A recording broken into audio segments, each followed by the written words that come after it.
If you are here in person to raise your hand, we will get you a microphone so you can ask your one question with a follow-up. If you are on Zoom, please use the raise hand function. I will call on you and allow you to talk for your one question. And with that, we'll turn it over to Coach Freeman for an opening statement. All right, guys, how you doing? Good. I'm going to start off with addressing Tyler Buchner. He ended up getting a high grade, I think grade 5 out of 6 AC sprain in his non-throwing shoulder. He'll end up having surgery tomorrow with Dr. Radigan, and expected recovery time is about 4 months. So we can all do the math, and probably that puts us somewhere mid-January. So that's where, we're at with that. Moving forward from that, Drew Pine will be our starter.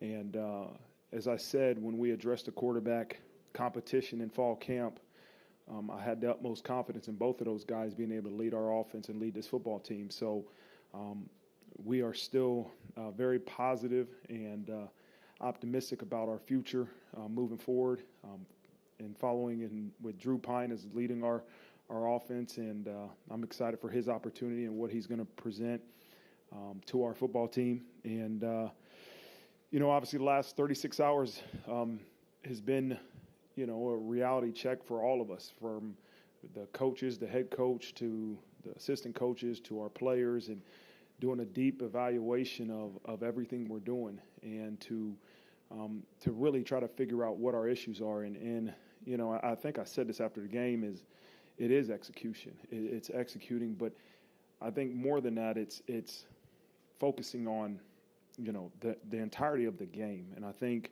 as you look back to the Oklahoma State game, you look back to the Ohio State game, I think so much of our focus was just finishing. You're up in the second half, finish the game. But when you really go back and evaluate it, even after the Marshall game, we're up in the fourth quarter, and it isn't so much about just finishing. It's about executing throughout the entire game. And that's what we have to do a better job as a football program, the coaches and players, of truly, executing your job on every single play, because sometimes we let the results kind of mask the reality of how we're playing and how we're executing, and you think back to, the Ohio State game, and, people say, you guys played well, you played them close. And when you really go back and look at it, sometimes that can mask the understanding of we didn't execute at certain areas the entire game. And so that's what we got to really be able to do. And it starts with the preparation. It starts with how we're preparing, how we're practicing, really not trying to focus on the end result as much as what we're doing play after play, and if we're not doing exactly what we need to do, and there's a misunderstanding, we got to coach it better. We got to stop practice. And if the kids do know what to do, then we got to make sure we hold them accountable to do exactly what they're supposed to do. So with that, I'll kind of open up for questions, and we'll go from there. Eric Hansen, front row, right side. Hey, Coach, how will you split reps between Drew Pine and Steve Angeli, knowing that you also have to develop Steve in case, there's an injury to Drew? Yeah, Drew will go with the ones and Steve will go with the twos, just like we always do. But what does that break down like for a percentage? Probably 60-40. Okay. And then the other thing I want to ask you was, you had your first year at Cincinnati as defensive coordinator. There was some growing pains, for lack of a better term, also some tough times at Purdue. What did you learn valuable from those experiences that you can carry into this one? I think the same things I learned at Purdue and Cincinnati that first year, and even here last year. We didn't start off really hot on defense. And I think it forces you to continue to always evaluate and to really take a deep dive into what we're doing and why we're doing and where's the miscommunication and where's the errors at and how do we get it fixed, and that's the reality. Win or lose, you got to be able to do that. And I think that's what we're forced to do right now, is really take a deep dive, how we're preparing, where the mistakes are coming, right? Where is the non-execution really coming, and how do we get it fixed? Is it an understanding of what is expected. Is it a personnel issue? Is it a physical or mental issue?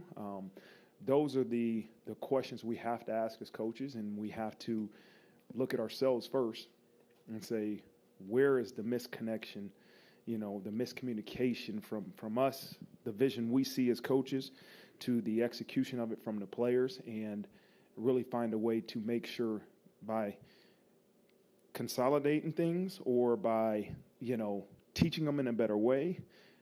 But at some point, we got to get the result that we're looking for on the field. Tyler James, second row, left side. Marcus, I understand there was some sort of practice on Sunday, and that appears to be part of the plan. Can you just explain the thought process behind practicing on Sundays during the season? Yeah, it's something that I've been a part of really since I played. My time at Purdue, Kent State, Cincinnati, and then, obviously here being a head coach is practice on Sundays. Mondays is a day off. And then I'm curious, how much does the offense have to change with Drew Pine at quarterback? And is there any value? I mean, we know Drew Pine has a very good leadership qualities, and a lot of guys seem to like him. Do you think that is important for a guy that's stepping in maybe a tough situation? Absolutely. You're thrust into a leadership position when you're the quarterback, and you want people to be able to follow you, not just through your actions, but maybe through your words and who you are as a leader. And so he's a natural leader, has a lot of the natural QB traits that you're looking for. I don't see the offense changing extremely amounts. I see we're still going to be able to do some of the QB runs that we did with Tyler, and obviously the passing game will continue to enhance it and figure out ways to be more consistent in it, and put him in a situation to hopefully have more completions. And so, I don't see the offense in terms of the entire package changing because of Drew being at quarterback, but I do see us trying to look and see, okay, hey, where can we be more efficient in as an offense? Sean Steyers, second row, short left. Marcus, the last time we saw Steve Angeli, I think he was the scout team quarterback, going into Ohio State week. So what have you seen in him to this point? Obviously, you got to see him in the spring, but what have you seen in him and the confidence that you have in a guy who's essentially one snap away now? Yeah, I spent some time, obviously, with him on scout team. I've been trying to be pretty involved with those guys, and especially the scout team offense. And so, again, Steve is another guy that has those natural leadership traits about him. He took ownership of that scout team offense, and that was good to see. I mean, he's got a strong arm, but it's a little bit different when you're looking at a card versus you're going to have to, read the defense and get the signals and put the guys in the right position. And so yesterday was the first day. Obviously, he was running with the twos at practice. But, again, I got a lot of confidence in Steve Angeli, and he's a freshman, and so he made a lot of progress from the start of spring to the end of spring and even fall camp. And so I'm sure that he'll be meeting extra with Coach Reese, and, Drew will be pulling him along and helping him along, and Tyler Buchner, and that's going to be his role now. You got to become a coach, and you got to somehow make our team better, even though you're not going to be playing. And so I see some growth in him. Tyler had his own package last year. Is there a situation where you might want to do anything similar with Steve, before it comes to the point where, he would necessarily be replacing Drew, I guess? Yeah, I mean, you can't ask Steve Angeli, who's been on scout team for the first 2 weeks and the later part of fall camp, to come in and do what you're asking Drew Pine to do. Absolutely not, but you got to figure out, we have to figure out what can Steve Angeli handle and what plays can he be efficient with if he has to go into the game for right now, and hopefully that package will continue to grow as we move forward. John Bryce, front row on your right. Hey, Marcus. Even before Avery's injury in preseason, you didn't have the greatest numbers at the wide receiver position. How much, if any, has that lack of depth there maybe curtailed what you guys would like to do or want to do offensively? I don't know if it's the lack of depth as much as the lack of experience, and that's something that, we've been talking in depth about, is that, Braden Lindsey has played the most out of that entire room, but he's playing more now than he's ever played. And Lorenzo Styles last year was obviously a freshman, and JT he redshirted last year. And so he really is starting to get some meaningful snaps. And so there's a lack of experience a lack of doing it, obviously, versus an opponent that we have to continue to get better at. But that's a part of our entire offense. Our entire offense, man, other than J-Pat and maybe Braden and Michael Mayer, Kevin a little bit. Kevin didn't play much last year. Is really inexperienced in terms of just our overall game time experience, and so that's something that we have to continue to moving forward. We can't use it as an excuse. You got the guys who you got, and we got to play. And so the expectation is go out there and execute and win. So we have to do a better job as coaches of pulling those guys along faster, right? Getting them to the point we need them to be at and to perform at the obviously the level we need them to perform at. Kind of in that same vein, then, when you go back and look at offensive film from these first two games, is it inexperience or execution or completely a combination of those factors that are limiting the offense from maybe getting in the rhythm that you'd expected it to have? Yeah, I think it's both, but I think the inexperience leads to a lack of execution, right? And I can go down a list of things that really, what does a lack of execution mean? Maybe it might be a missed point, right? It might be, maybe, hey, he didn't get the check, he didn't get the signal, he's not running his route to the exact precise depth that he's supposed to be running it. Maybe his helmet placed, the offensive line, the helmet placement isn't exactly where it needs to be, so he gets beat. I mean, I can go on and on about what a lack of execution means, but I think it correlates with a lack of experience also. So, but that, I'm not sitting here saying we can't use that as an excuse. Nobody cares. Nobody cares we're inexperienced. Nobody cares that, we have guys that haven't played a whole bunch of football. The expectation, go out there and do your job, execute, and win. Tyler Horka, front row on your left. Coach, obviously Drew Pine is a guy that's kind of been waiting for this moment. What have you seen from him since Saturday night to today, especially Sunday, as QB number one, that tells you that he's ready for this? It's what I've seen from the minute that I told him he wasn't going to be QB number one. I remember that conversation in my office, and I told him that, we made a decision, but I've never been a part of a program where you haven't used more than one quarterback throughout the course of the season. I didn't know when his time was going to come, but I knew it was going to come at some point, and here it is. And so he's always prepared like the starter. He's prepared like a pro. That's who Drew Pine is, and he went out yesterday, and he's Drew Pine. He doesn't need to be any different than who he's always been. I mean, he no matter if he was QB1 or QB2, he was a leader, came out there with great energy, just now got to continue to put the execution elements to that persona that he has. And the offensive line is obviously going to be an important part of him being productive. You said that they challenged themselves before the Marshall game. How much improvement did you see with those guys? And is it too late in the game to think about maybe rearranging some of those parts? Did you like Patterson at guard, or do you think maybe he's better fit to play center like he has? Yeah, we got to look at the entire picture of our offensive line. And yeah, they made progress from week 1 to week 2, and I'm sure they'll make progress from week 2 to week 3. We want to expedite that process, but you got to look at the big picture. What's the best 5? And that's something that we looked at and we talked about, and we feel very strongly about the 5 we have out there. J-Pat played a heck of a game at guard, played a lot of snaps and did a really good job, but it's improving. It's a constant improvement. For all of those guys, J-Pat included, but, for those other guys that, again, Zeke Carell hasn't started a whole bunch of games, and you got 2 freshmen 2 sophomores now that were freshmen last year that played 6 games and 2 games, and so there is still inexperience, but they're getting better. It's those details that we have to continue to improve at it, like your fundamentals, the offensive line position. You have to understand exactly what you're supposed to do, but it's the true fundamentals of where your hat placement goes, your footwork, and that's where we got to get better at, the consistency of doing those fundamentals. And I know Coach Easton is just pounding them and trying to get them to that point where they're perfect, but we know that's a process to get them to that point. Pete Sampson, front row on your right. Marcus, unit strength is kind of one of your mantras. When you look at the defense and some of the breakdowns late and you see who's on the field, do you feel like you need to sort of dial back in terms of how many guys you play, lean more into your frontline guys opposed to trying to work reserves into the game to sort of build up that unit strength? No, Peter, I don't think it's a guy that is causing the issues we're having defensively. If that was the case, we'd pull him out right now. It's to me, it's a challenge that I've talked with Coach Golden about is let's figure out why we're making mistakes.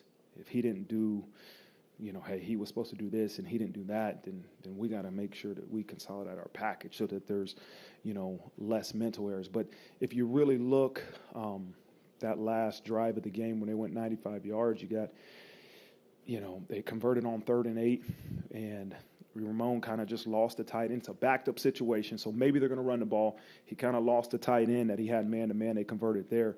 Then you get a 20-yard pass with 2 missed tackles. Brandon Joseph missed the tackle. We let the ball outside. Cam Hart, that's a 20-yard pass. And then they get a 42-yard run. There's 4 missed tackles. Maris Leofow, who's a guy I'll count on any day, got to make the play in the B gap. Jordan Botello misses the tackle. We missed the tackle in the middle field. 4 missed tackles, 42 yards. And that's the result of that drive. And so it's not a person. It's the fundamentals, man. How do we get better at tackling? How do we get better at our fits and make sure we're not confusing ourselves, man? You'd mentioned that you don't expect the offense to change a whole lot, but I mean, Tyler and Drew do have different strengths. So, like, how is Drew different than Tyler? Where do you think he might be able to sort of take the offense in a slightly different direction than Tyler could? I think the major difference is probably the straight line speed. Tyler Buchner he's maybe a 4 or 5 guy. He can run straight line. Drew's athletic, but he's not straight line as fast as Tyler. But I think the ability to pull the ball in zone reads to make a team respect you as a quarterback, being able to run the ball is something that Drew can do. And so the passing game, I don't see much different. I don't see much change in that package, but it's, okay, what exactly runs are we going to have him do in the run game? Pete Byrne, 3rd row on your left. Hey, Coach. After the game, you didn't seem to have a lot of answers. You said you needed to go back and evaluate in terms of like where the execution was failing. So in the last 48 hours, where have you identified and where are you inclined to start in terms of trying to fix the execution? It's all over. It's at every level, both sides of the ball. And that's what I told the coaches, like, we can't sit in here and watch film on Sundays and continue to say, if he would have done this, if we would have checked that, if he would have. So we got to start taking out that word if and say, here's why, or he did.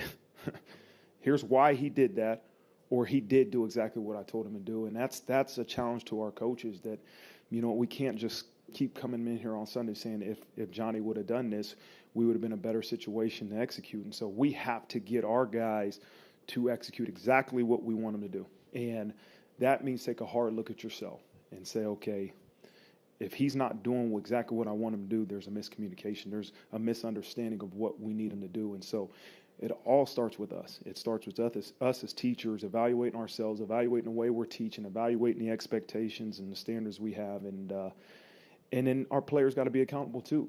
They got to understand, as I told them yesterday, if your coach is telling you exactly what he wants and you're not performing it, then you're letting your team and your coach down. And so if you understand what you're supposed to do, then we got to make sure we're doing everything in our power to do exactly what we're supposed to do. We've heard a lot about Drew's maturity and his leadership, really throughout his tenure, but specifically since training camp. I'm curious, strictly on the field, in terms of physical skills, where do you think he's strongest? I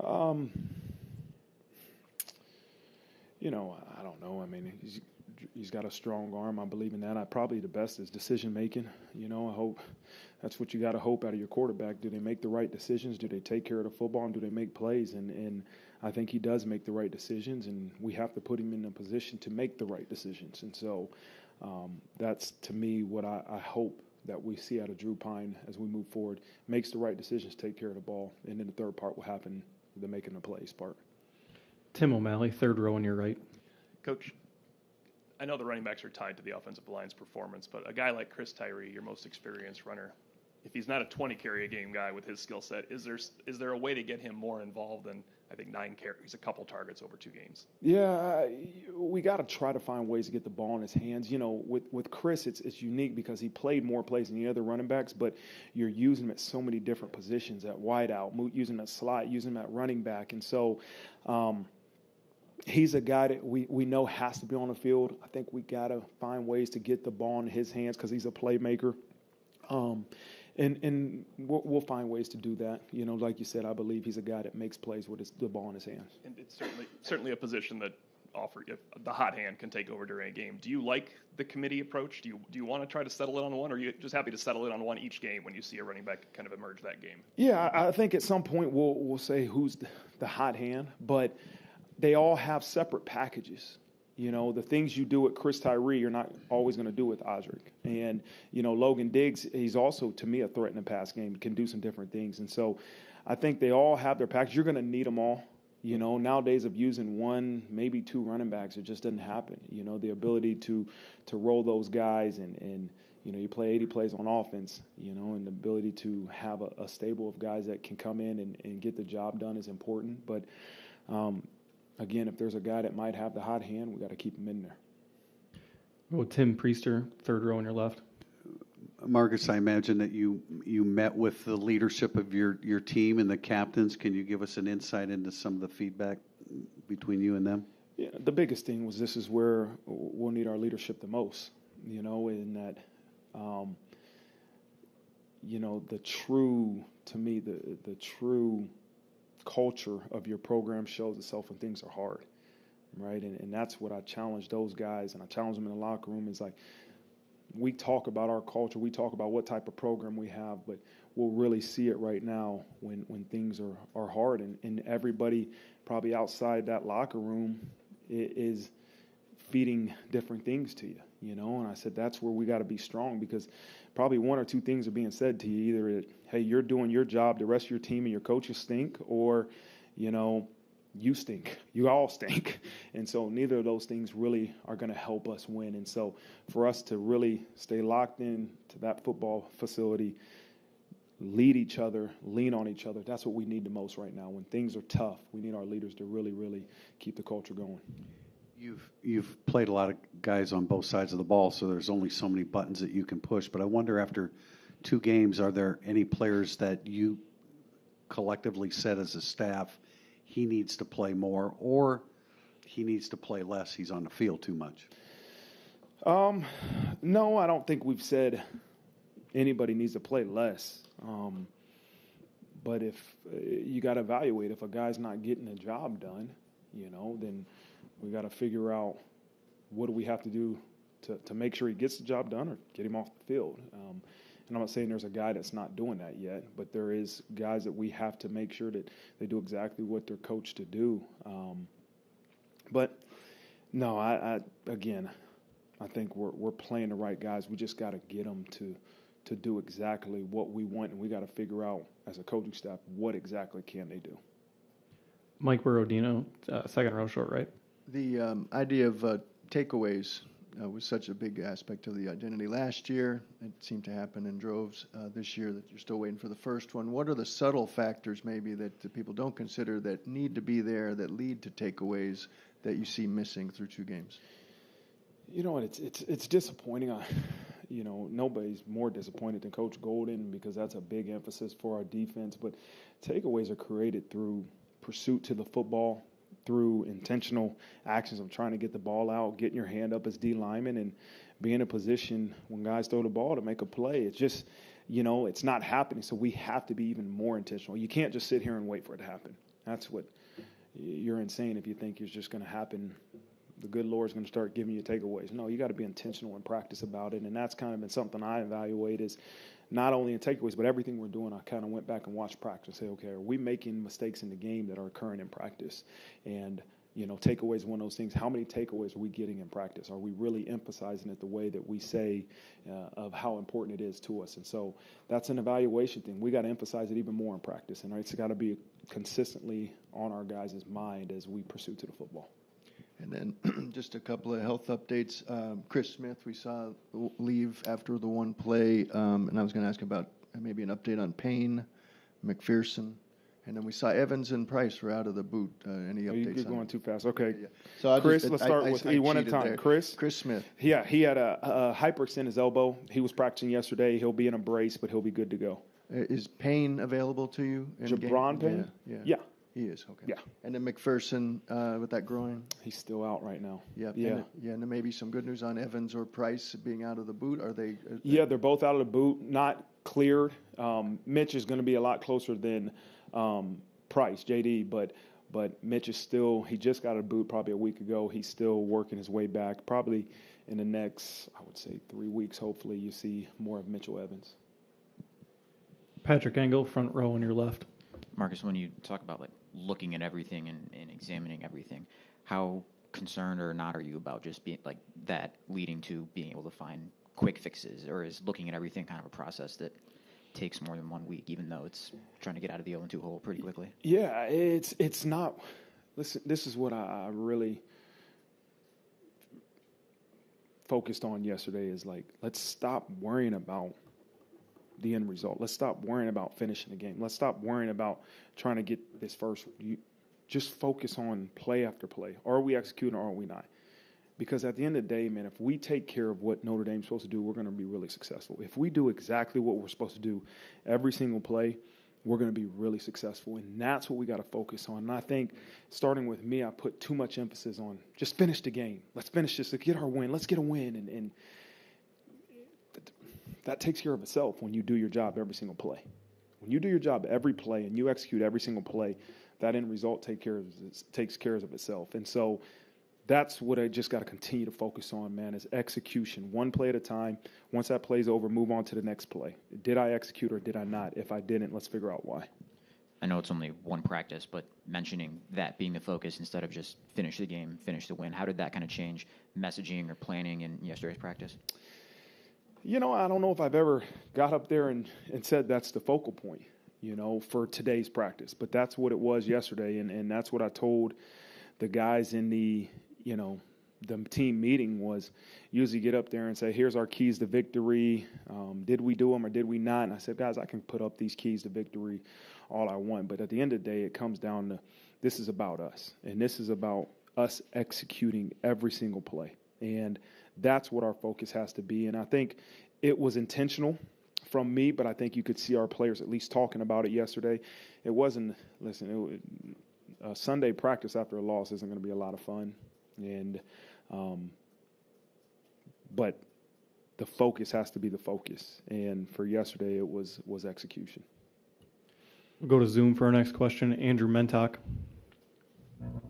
Hey, Coach. I know you mentioned the last 36 hours have been a reality check for your team, but I just wondered if you could discuss a little bit the mood of your locker room since the loss to Marshall, and if there's any any additional pressure or sense of urgency among your players after the 0-2 start. No, I mean, there's no more pressure from being 0-2 than if you were 2-0. Every week your job is to do everything in your power to put yourself in a position to win. And so you got an angry football team that's not happy because of the result of the game. But what we have to focus on is, like I said, is not the result as much as what does it take to get the result that we want. And, again, nobody around our football program is going to be extremely happy about losing a game. And so, you got a bunch of guys that are angry but also motivated to fix the issues, and that's what we got to do. Next question on Zoom will be from Brian Driscoll. Hey, Coach, you've used a couple words here last couple weeks: inexperience and execution mistakes. As you kind of look through these first two games, is there any thought to kind of maybe scaling things back a little bit on both sides to try to maybe focus on what you do better? And then offensively with Drew in and the inexperience, any thought to maybe trying to push the tempo a little bit more to try to maybe get him into a rhythm? Yeah, moving forward. Yeah, absolutely, Brian. Just we want to utilize tempo. Going at different tempos and not just saying we're going to go 100 miles an hour the entire game, but tempo was something that helped us have success the last game, and we'll utilize it, continue as we move forward throughout the season. But yeah, when you talk about execution and you talk about really doing a self-evaluation, we got to look and say, okay, why aren't we executing? And part of that might be what we're asking our guys to do. If they're confused, then we have to ask them to do things that they're not confused about. And so that's been a challenge for both sides of the ball. Special teams is that really evaluate what we're asking our guys to do. Is it too much? Right? And I don't think it's too little. It's definitely, if anything, it's too much. And how do we consolidate that and get it to where our guys know exactly what they're doing, and now they just have to physically go do it. Final question today will be from Jeff Ferrardo. Yeah, Coach, can you tell us what you've seen when you watch tape of Cal? And you saw Jack Plummer last year at Purdue, obviously. What's your impressions of him? Yeah, obviously we played against him last year when he was at Purdue, and very accurate passer. Not so much a dual threat guy, but a guy that will put the ball exactly where it needs to be. They got a good offensive lineman, big, strong guys. And they're a good team. They're 2-0 right now, and I know defensively you'll see a couple different things. I know that the coordinator's son is the middle linebacker, and what you see is him getting a lot of guys lined up. They got a safety that's really, really good. So I've been able to just briefly watch through those 2 games that they played this year, but they seem to be doing some really good things in the red zone defensively. I saw that, and I think their punter's pretty good too. Thank you, Coach. All right, thanks, guys. Recording.